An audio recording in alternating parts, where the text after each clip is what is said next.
네, 오늘은 절대 순종이라는 제목으로 함께 은혜 나누겠습니다. 예레미야는 아직 청년입니다. 군대에 가면 다 젊은 청년 남자들밖에 없거든요. 그래서 지나가는 여성분이 치마만 입고 있어도 막 휘파람을 불고 소리를 지르고 난립니다. 그래서 군인은 사람이라고 안 합니다. 그냥 군인이라고 합니다. 신병 때 이제 제가 신병 교육을 마치고 자대 배치를 받았는데 고참이 제일 먼저 저에게 물은 질문이 있습니다. 누나 있나? 예, 있다 했습니다. 사진 보자 보여드렸습니다. 그랬더니 그때부터 저를 처남처남 그러면서 괴롭히기를 시작하는데 막 괴로워서 얼마나 혼이 났는지 모릅니다. 이게 휴가 나갈 때 막 소개시켜 달라고 조르는데 결국 소개를 안 시켜줬더니 그때부터 막 군생활 너 이제 고였다 막 이러고 말이죠. 청년 시절에 이제 수련회를 가지 않습니까? 그러면 은혜도 받고 공중퇴 훈련도 하고 기도도 열심히 하고 얼마나 좋습니까? 수련회가 끝나는 날이 되면 이제 아쉽기도 하고 그 밤이 이제 그 다음날 프로그램이 없이 집에 돌아오니까 밤이 맞도록 대화를 합니다. 그걸 잠포지움이라 그래요. 심포지움도 아니고 잠을 포기한 모임이다 해서. 근데 잠을 포기하고 막 이렇게 얘기하는데 그 얘기의 주제가 첫 시작에는 이제 하나님을 더 알아가기 위한 뭐 이런 얘기들, 그동안 궁금했던 성경 이야기, 그 다음에 살면서 고민들 이런 걸 신앙 상담하듯이 형님 누나들하고 뭐 이렇게 얘기를 하다가 결국에는 마지막에는 형제는 자매 얘기, 자매는 형제 얘기하다가 밤을 지새는 거예요. 이제 이게 청년이기 때문인 것 같습니다. 지금 나이 들어가지고 뭐 다들 뭐 결혼 생활하고 부부 되셔가지고 뭐 이렇게 지난번에 일남전도에 가가지고 수련해서 거기에서 혹시 뭐 자매 얘기하고 형제 이런 일은 없잖아요. 젊은이들의 특권 같은 겁니다. 그 시대에 또 그 시기에 있는 사람들은 다 취업 문제, 그다음에 뭐 이성 교제, 소개팅 뭐 이런 것들에 관심을 둘 수밖에 없는 거죠. 그런데 이제 젊은 청년 예레미야에게 하나님의 말씀이 또 임하였는데 예레미야 16장 1, 2절에 여호와의 말씀이 또 내게 임하여 너는 이 땅에서 아내를 맞이하지 말며 자녀를 두지 말지니라.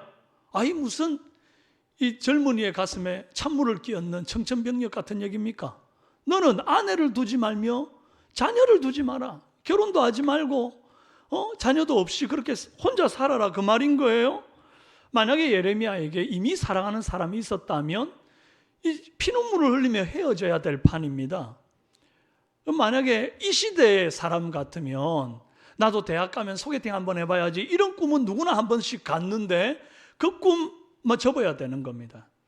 그리고 이제 남들 다 갖는 소박한 꿈, 믿음의 가정 세워서 단란하게 자식 뭐 이렇게 낳고 사는 거. 근데 그 꿈조차도 못 꾸어보는 겁니다. 놀라운 것은 예레미야가 하나님의 이 말씀을 딱 듣는 날로부터 시작해서 그걸 아멘으로 받고 그냥 순종해서 가더라는 거예요. 예레미야가 청년 시절 20대 때 그 피 끓는 나이에 부르심을 받습니다. BC 672년 요시야 왕 때 부름을 받아서 BC 585년 시드기야 왕 때까지 42년간 선지자 사역을 감당을 하거든요. 근데 이 긴 세월 동안 단 한 번도 하나님 나 외로워요, 나도 결혼 좀 하게 해주면 안 돼요, 나도 자식 좀 놓고 살고 싶어 이런 말 일절 안 합니다. 이 선지자의 절대 순종 앞에 숙연해지는 것입니다. 오늘 저와 여러분도 과연 내가 하나님 앞에 순종하는 정도가 어느 정도인가? 이 예레미야의 순종을 보면서 좀 비교해보고 교훈을 받기를 원하는 거예요. 다행스럽게도 주님은 우리를 선지자 다루듯 하지 않습니다. 그러니 여러분 여기에 계신 분들 상당수가 결혼하셨잖아요. 아직까지 미혼이신 분들은 하나님께서 갑자기 막 꿈이나 환상으로 나타나가지고 결혼하지 말아라, 너 절대 자녀 놓지 말아라 이런 말씀 하던가요? 안 했단 말이에요. 그냥 내가 원치 않아서 안 하는 분은 계실지라도 하나님이 일부러 그걸 막으시는 분은 없어요. 그러니까 우리는 예레미야 선지자의 비길 바가 못 된다 그 말입니다. 결혼 문제뿐 아니라 메시지를 전하는 장소 문제에 있어서도 내 마음대로 선택하는 경우가 없고 하나님이 지정해 준 장소에 지정해 준 메시지를 전하는 겁니다.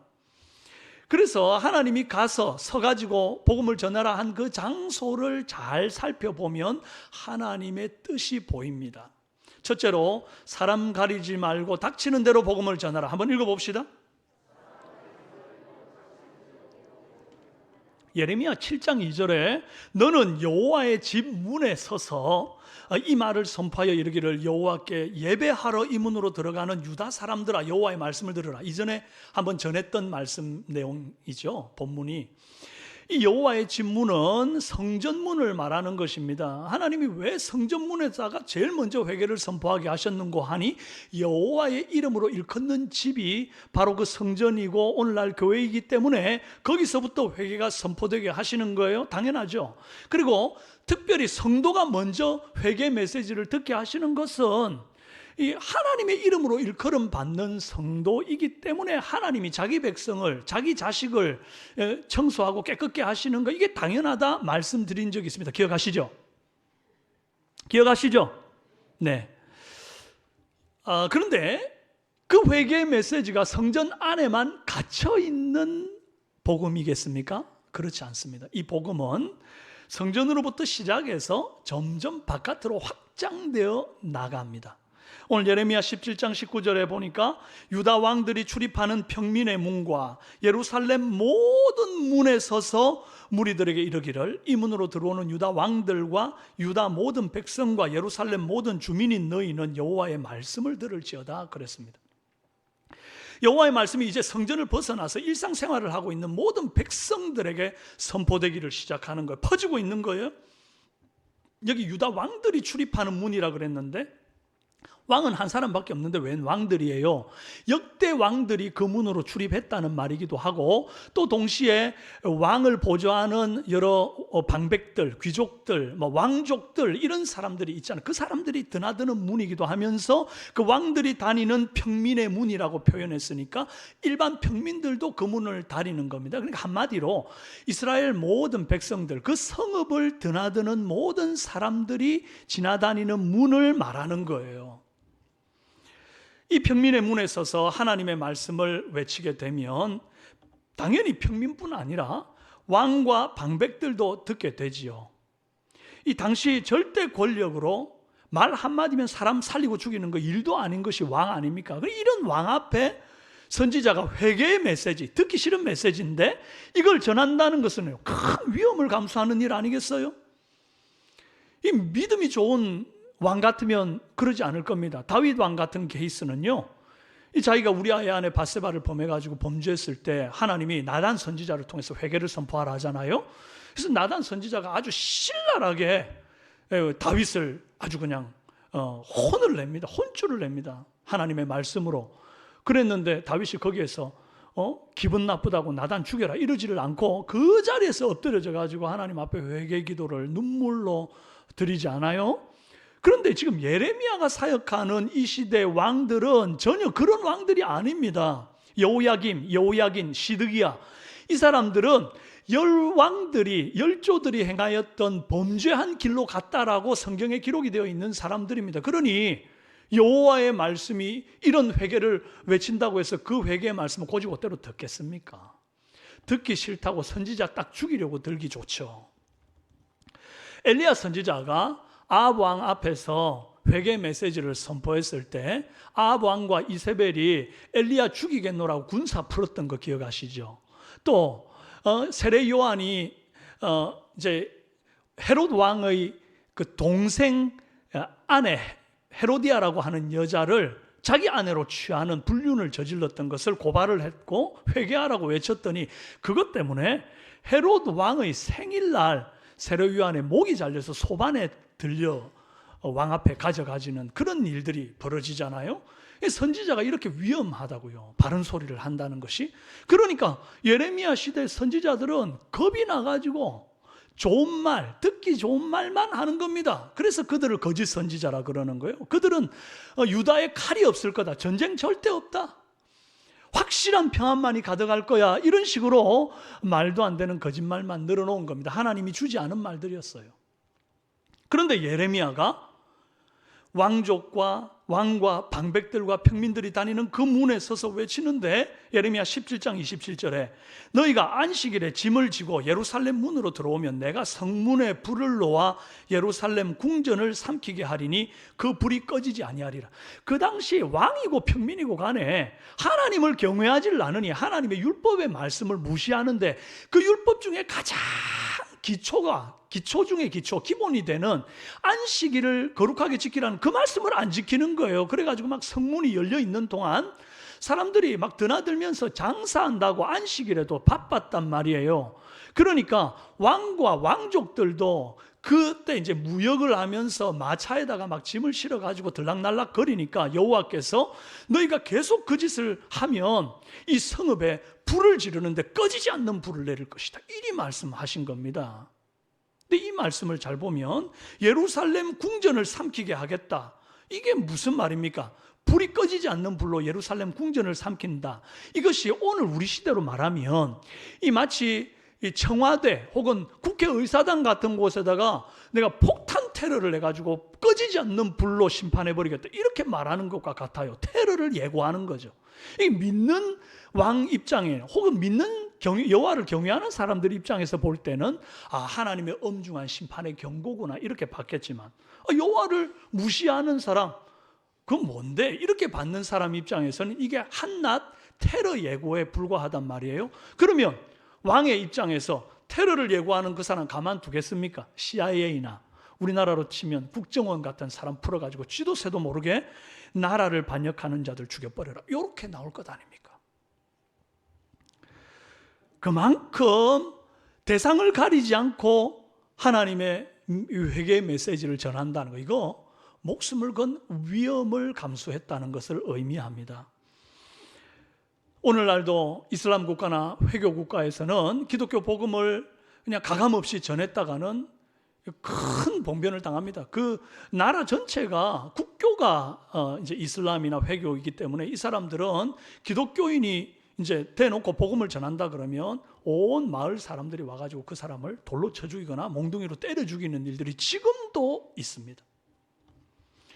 그래도 다행인 것은 우리나라에서는 복음 전한다고 잡혀가는 일 없고 맞아 죽는 일이 없잖아요. 복음 전하다가 죽었다, 순교했다 이런 신문에 혹시 난 적이 있습니까? 없어요.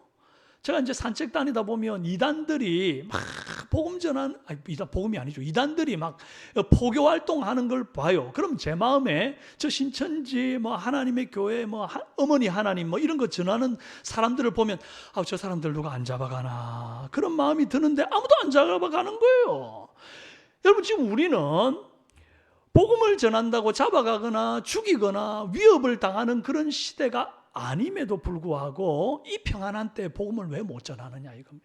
예레미야는 목숨을 걸고 그 왕이 듣기 싫어하는 메시지를 왕이 다니는 그 문 앞에서 선포하는데 우리는 왜 못하느냐 이거예요.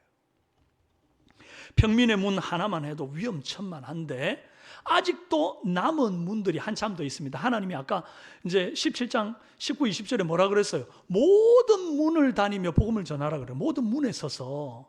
예루살렘에 문들이 많이 있었습니다. 시대마다 조금씩 다른데 12개일 때도 있고 10개가일 때도 있고 지금은 8개짜리고 이렇거든요. 여러분, 이 문이 많이 있는데 그 모든 문들에 서서 말씀을 전하라 한 것에서 우리가 깨달아야 할 것이 있습니다. 둘째로 어디에 있든지 빠짐없이 듣게 하라 하는 것입니다. 읽어봅시다. 예루살렘 성문은 동서남북으로 난 각각의 문마다 특징이 있고 그 나름대로 어떤 직종에 종사하거나 그 나이 또래가 모이거나 하는 어떤 특징이 있어요. 성문 사진을 한번 보여주십시오. 이것이 이제 조감도 같은 겁니다. 예루살렘 성은 이제 포로로 잡혀갔다가 돌아올 때는 느헤미야 시대는 이거보다 훨씬 작습니다. 근데 이건 이제 느헤미야 시대 이전이라고 보시면 되겠어요. 그러니까 지금 예레미야 때는 지금 이 정도 사이즈일 것으로 생각해 봅니다. 성문이 여러 개가 있죠. 북쪽에 저 새까맣게 두껍게 칠해져 있는 곳이 그 제단입니다. 하나님 앞에 제사 드리던 제단이 있는 곳이고 그 위쪽에 보면 양문이라고 적혀 있을 겁니다. 여러분, 이 양문은 양을 몰고 나가서 풀을 먹이는 목동들이 양을 치기 위해서 들락날락 하던 곳이기도 하고, 바로 그 근처에 제단이 있기 때문에 제사장들에게 이 양들을 이제 제물로 바치는 그런 곳이에요. 제사장들도 드나드는 곳이에요. 또 어문은 갈릴리 바다와 요단강에서 잡힌 생선들이 다 예루살렘으로 이 성읍 안으로 유통되는 그런 곳이고, 이 근처에, 이 어문 근처에 어물전 시장이 형성되어 있습니다. 또 이 동쪽에 마문이라고 있잖아요. 마문을 통과해서 나가면 기드론 이 골짜기라는 곳이 또 보일 겁니다. 여러분, 이 마문은 예루살렘 동쪽 문으로 나가서 말들이 다니는 곳이고, 군인들이 전쟁을 나갈 때 이곳을 통해서 기드론 골짜기로 출정을 하게 되는 곳입니다. 여기는 왕족들도 귀족들도 이제 말을 타고 다니면서 왕궁에도 가깝고 제사장에 있는 그 거처와도 가까운 곳이 이 마문이에요. 샘문은 실로암 못가에 있던 물이고, 사람들은 이 문으로 다니면서 엔로겔이라고 하는 샘에서 물을 길어다 먹었습니다. 이곳은 주로 아낙네들이 물 기르고 애들이 물 기르러 나오던 그런 장소예요.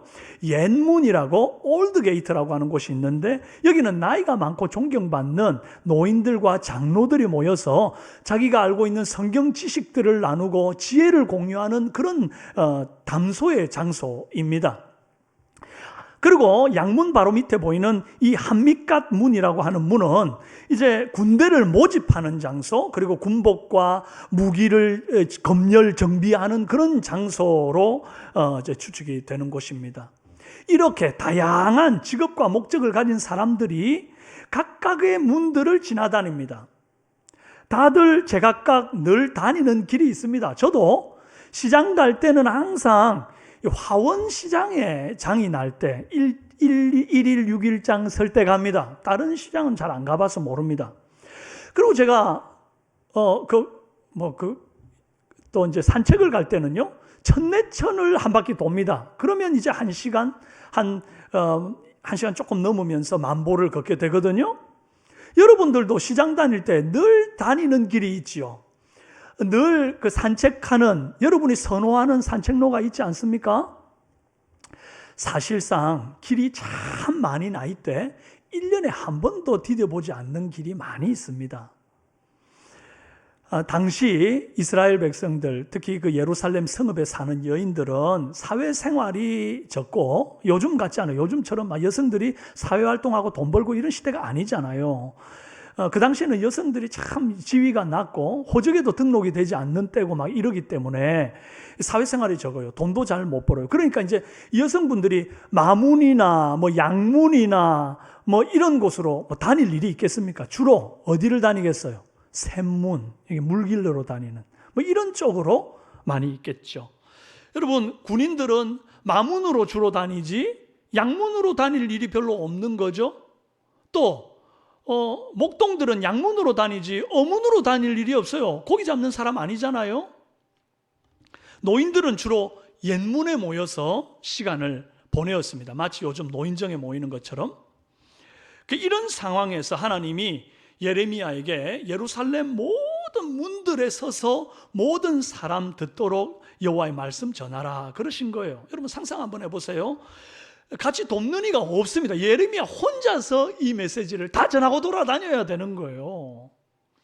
예루살렘 이 성이 얼마나 넓었는고 여러분 가늠이 잘 안 되기 때문에 제가 이렇게 조사를 해보니까 히스기야 왕 시대에 이 예루살렘 성의 사이즈가 기록되어 있는 것을 발견했어요. 그 내용이 약 2만 5천 명의 인구가 그 예루살렘 성읍에 살았고, 성읍의 사이즈가 50만 5,587제곱미터였습니다. 근데 히스기야 왕의 아들이 므낫세고 므낫세의 아들이 요시야잖아요. 요시야 왕 때에 이 예레미야가 부름을 받았고 또 이제 그 이후로까지 이어지지 않습니까? 그렇게 따지고 보면 포로로 잡혀가기 전 시대에 히스기야 왕 시대의 그 사이즈에서 크게 변함이 없을 거라고 보는 거예요. 자, 그렇다고 한다면 이 넓은 성읍을 예레미야 혼자 다 돌아다니면서 이 메시지를 전해요. 며칠이나 걸리겠습니까? 각 성문에 하루만 잡았다 칩시다. 자, 내가 오늘은 샘문에 가서 말씀 전했어요. 자, 그 다음에 화요일 날 마문에 가서 말씀을 전합니다. 그런데 하루 종일 내가 마문에서 말씀을 전했다고 해서 또 그 다음 날 또 옮겨가고 뭐 이랬다고 모든 사람이 다 들을 수 있는 게 아니에요. 왜 그런 거 하니까 내가 월요일 날 샘문에서 복음 전하고 화요일 마문으로 왔잖아요. 그런데 하필이면 화요일 날 샘문에 와서 물 기르는 여성이 있다고 칩시다. 그 사람은 일주일에 한 번 물동이를 그때 잔뜩 쥐고 갔다가 와서 일주일 안 나오는 사람이라 그러면 이거 어떻게 하루씩 옮겨 다녀가지고 복음 일주일 만에 열흘 만에 다 전하겠습니까? 이게 안 되는 거예요. 그러니까 한 문에 서서 적어도 일주일 내지는 2주일 동안 계속 전해야 되는데 그런 식으로 돌아다닌다 그러면 얼마나 긴 시간이 걸리겠어요. 또 얼마나 혼자서 힘들겠어요. 그래서 제가 이런 생각이 드는 거예요. 조금만 힘이 되어주는 믿음의 동력자가 한 10명만 있었어도 좋았겠다. 그런 마음에 소원이 생기더라는 거예요. 그 목동 중에 믿음 좋은 한 사람이 이 양문을 좀 딱 지켜주고 일주일 내내 그 똑같은 메시지를 좀 전해준다고 생각해 보십시오. 어문에는 이게 좀 어부들하고 말이 통하고 물고기에 대해서 또 혹은 뭐 이렇게 어부의 생활에 대해서 좀 대화가 되는 어부 중에 한 사람, 믿음 좋은 사람이 그 어문에 딱 서가지고 일주일 내지는 2주일 같은 메시지를 계속 전해주면요, 그 어부들은 적어도 복음 다 듣는 거예요. 샘문에서 그런 식으로 물동이 이고 나온 여성 중에 믿음 좋은 여성 한 분이 일주일, 2주일 계속 거기서 말씀 전해주면요, 적어도 아낙네들은 다 듣는 거예요. 이런 식으로 복음 전하면요, 한 2주면, 한 10사람이 도와주면 복음을 다 듣게 되더라는 거예요. 안 그렇겠습니까? 여러분, 각 분야에 말통하고 조회가 있는 사람들을 이렇게 보내어서 복음 전하는 거, 이게 하나님이 원하는 방식이고 이게 효과적인 일입니다. 선생님을 전도하는 데는 선생님이 좋고 학생들 전도하는 데는 학생이 좋습니다. 제가 예수를 고등학교 때 믿었잖아요. 저를 전도했던 그 사람은 다름이 아니라 학생인 김종원, 제 짝꿍이었습니다. 고등학교 2학년 때. 제가 이제 이 친구 덕분에 예수를 믿어가지고 SFC라고 하는 학생신앙운동 그 서클에 들었어요.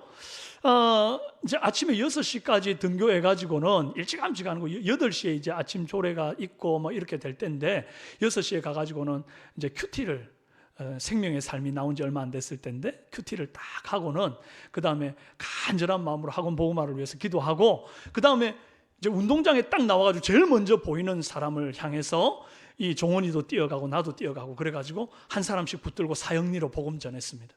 또 대학 시절에는 제가 CCC였기 때문에 점심 먹고 복음 전하러 캠퍼스에 이제 다니고, 이제 고등학교 시절 믿음 좋은 학생 주임 선생님 한 분이 참 아직까지 기억나는 학생 주임 선생님이 계십니다. 이분이 얼마나 믿음이 좋았는지 이제 본명은 제가 못 밝히겠고요.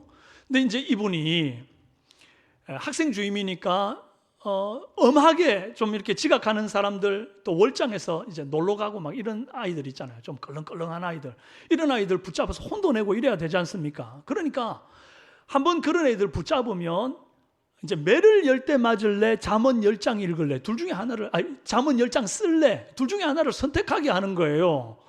근데 이제 믿음 좋다고 매를 살살 때리는 게 아닙니다. 엄청 무섭게 때려요. 그걸 제가 한번 보고는 야, 좀 믿는 사람 맞나 싶을 정도로 때려요. 그래 놓으니 사람들이 다 매 안 맞으려고 잠은 쓴다 그래요. 그래서 제가 다니던 학교에서 껄렁껄렁한 애들 가방에는 전부 잠은 쓰는 노트가 하나씩 있었어요.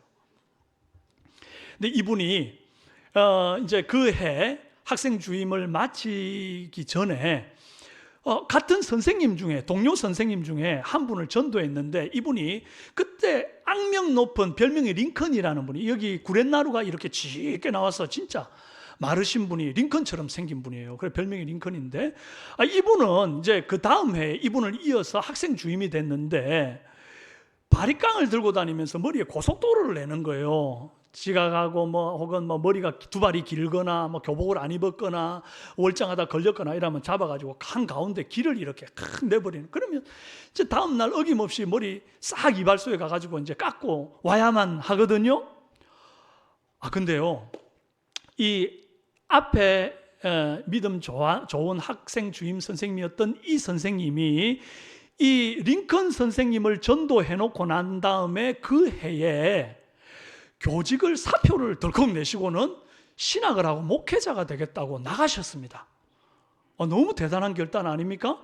근데 이제 남은 분이 이제 링컨 선생님인데, 링컨 선생님이 SFC 담당 선생님으로 부임했다는 소문이 들리는 거예요. 도무지 믿을 수가 없었습니다. 그 무섭고 독하고 끔찍하고 바리깡으로 애들 머리 밀어 제끼는 그 선생님이 SFC 담당 선생님이라니 말도 안 된다 생각했습니다. 그런데 어느 날 한 달에 한 번씩 이제 SFC 이제 그 기도 모임이 산성교회 지하 그 마루 그 기도실에서 이제 열렸거든요. 한 20명이 모여가지고 기도를 하는데 이제 한참 기도 중에 제 옆자리에서 어른의 기도 소리가 들리는데 그 링컨 선생님이 제 옆에 하필이면 와가지고 기도를 하는 거예요.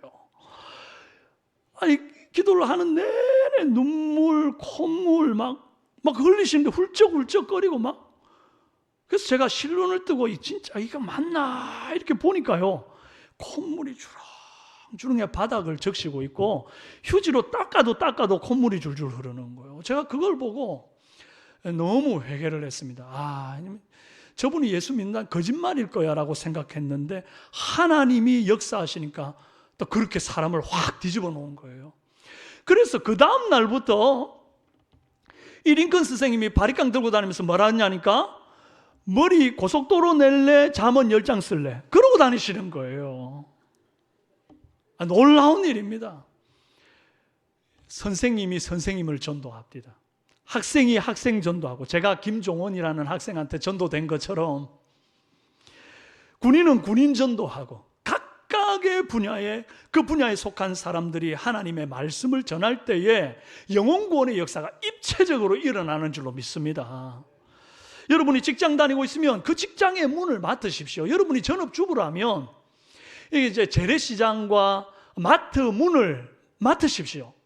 여러분 수영이나 헬스 좋아하시는 분은 수영장 문, 헬스장 문 맡으십시오. 애견을 키우시는 분은 애견샵 문을 맡으시고, 또 지나다니다가 산책하다가 애견 몰고 다니는 사람 있으면 대화하기 얼마나 좋습니까? 아이고 예쁘네 한마디면 복음 전하기가 막 좋아져요. 여러분, 우리가 서 있는 그곳, 우리가 발 딛는 그곳에 각각 서서 그 문을 담당하고 복음을 전하시는 말씀에 순종하는 하나님의 백성들 되시기를 바랍니다. 그럴 때에 땅끝까지 복음이 증거되고 우리 주님이 속히 오실 줄로 믿습니다. 자, 셋째로, 더러워도 가기 싫어도 가라 하는 것입니다. 읽어봅시다. 아까 문들 설명할 때에 제가 일부러 설명 안 한 문이 하나가 있습니다. 바로 분문이라고 하는 곳입니다. 여기 분문을 통해서 나오면 흰놈 골짜기라고 하는 곳이 보일 겁니다. 이 분문은 말 그대로 똥문의 순화된 표현입니다. 똥 갖다 버리는 곳이에요. 분문이. 이 분문은 다른 말로 하시드 문이라고도 해요. 하나님께서 이 문은 특별하게 좀 거기 가서 특별한 메시지를 좀 전하도록 그렇게 예레미야에게 말씀하시는 게 예레미야 19장 2절에 기록되어 있어요. 뭐라 그러는 거 하니까, 하시드 문 어귀 곁에 있는 흰놈의 아들 골짜기로 가서 거기서 내가 내게 이런 말을 선포해라 그러는데, 그 내용이 뭔고 하니까 그 근처에 토기장이가 있으니까 그 토기장이한테 옹기 사가지고 그걸 깨트리면서 메시지를 전해라, 이런 얘기들을 하거든요.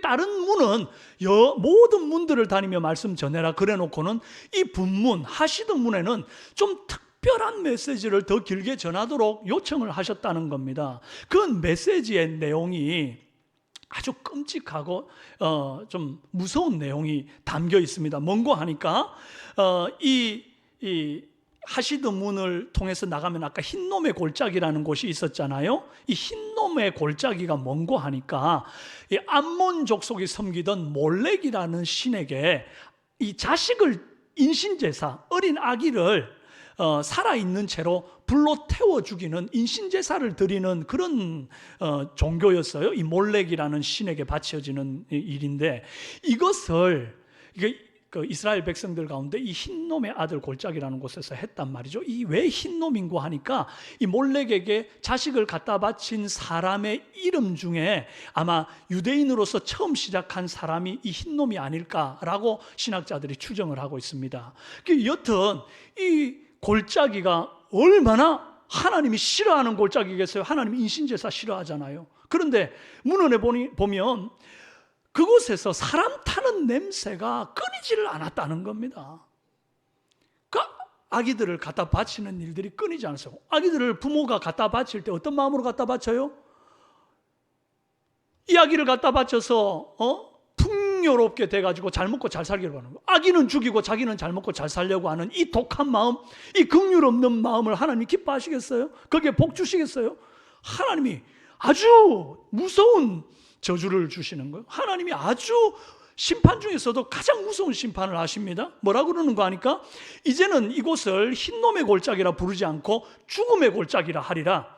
이제 아들만, 흰놈의 아들 골짜기, 아들만 죽는 게 아니고 이제 거기에 너희들의 시체가 이제 뒹굴 거야. 그렇게 말씀하는 거예요. 그리고 너희가 이제 그 적들에게 포위가 되어가지고 먹을 것이 없어서 너희 아들의 살을 먹고 딸의 살을 먹고 친구의 살을 먹으리라. 얼마나 끔찍한 말입니까? 그것이 이제 공동묘지가 되게 해버리는 거예요. 그것이 아주 그냥 똥으로 범벅을 하게 만들어버리는 거예요. 그리고 또 하시드문이라고 하는 이 문, 이 하시드라는 말은 또 뭔고 하니까 이 질그릇 조각의 문이라는 뜻입니다. 하시드라는 말이. 여기에 아까 토기장이가 있다 그랬지 않습니까? 토기장이가 토기를 만들 때 이게 금이 좀 가거나 원하는 모양이 아니거나 열이 너무 가해져서 색깔이 변색이 되거나 그러면 그걸 다 망치로 깨뜨려 버렸단 말이에요. 그래서 이 하시드 문 곁에는 질그릇 무덤이 이렇게 깨진 쪼가리들이 막 그렇게 산을 이루고 있었단 말이에요. 얼마나 흉흉합니까? 이 분문을 통과해서 나오면 아주 누구도 가기 싫은 곳이에요. 거기가 하나님을 버리고 우상을 숭배하는 인생에게 남겨지는 것은 뒹구는 시체요, 깨어진 조각들이요, 똥밖에 없다는 사실을 이렇게 이 하시드문, 분문, 이 흰놈의 골짜기, 도벳 같은 말이에요. 다 같은 문을 상징하는 거예요. 이제 이곳을 통해서 시청각으로 보여주는 겁니다. 하나님을 버린 인생이 어떻게 되는지를. 이런 곳에 하나님이 예레미야를 보내십니다. 아까 말했죠. 몇 명이 거기 산다고? 약 2만 5천 명 정도가 산다 그랬는데 이 2만 5천 명이 매일매일 싸대는 변들이 있을 것 아닙니까? 그 오물들을 다 모아가지고 갖다 버리는 이 분문, 이 성에서 나오는 온갖 쓰레기를 태우는 그 쓰레기 매립지를 또 지나야 돼요.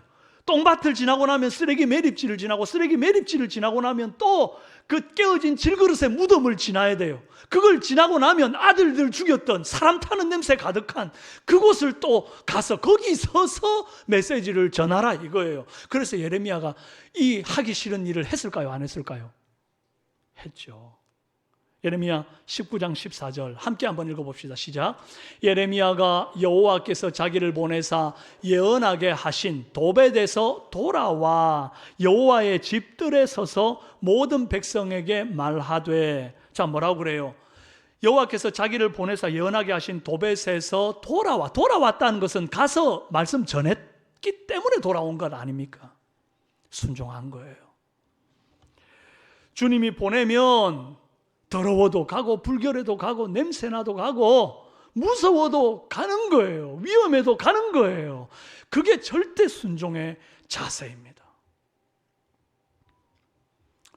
그리고 또 가서 그 도벳에서 복음 전하고 난 다음에 돌아오자마자 쉬지도 않고 곧장 여호와의 성전을 향하여 또 부르짖는 이 예레미야의 열정적인 모습을 보면서 진정한 종의 자세가 무엇인지를 우리가 배우게 되는 것입니다. 오늘 저와 여러분도 주님의 종으로 부름받았습니다. 목사만 종이 아니에요. 하나님이 여러분을 주의 종으로 부르셨습니다. 내 입맛에 좋은 곳에 내 편한 방식으로만 살아가는 거, 그게 어찌 종이라고 말하겠습니까? 주인이 하는 행동이지. 근데 우리는 주인이신 주님을 모시고 사는 여호와의 종 아닙니까? 종이라면 주인이 가라 하시는 곳에 가서 주인이 하라 하시는 말씀을 전하는 것이 종의 자세입니다. 절대 순종으로, 비록 위험할지라도, 비록 내 마음에 들지 않는 더럽고 불결하고 무서운 곳이라 할지라도 절대 순종의 자세로 가서 복음을 들어야 할 자들에게 선포하는 그 삶이 오늘 우리에게 요청되는 주님의 메시지입니다.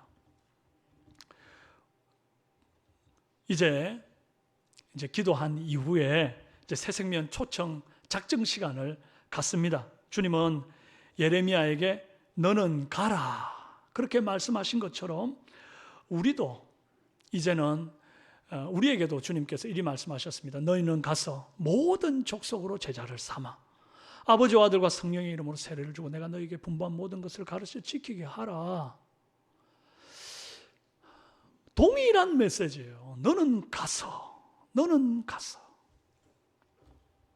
절대 순종의 종이 되어 영혼을 작정하고 그들을 위하여 기도하고 또 초청하는 그런 은혜 있기를 원합니다.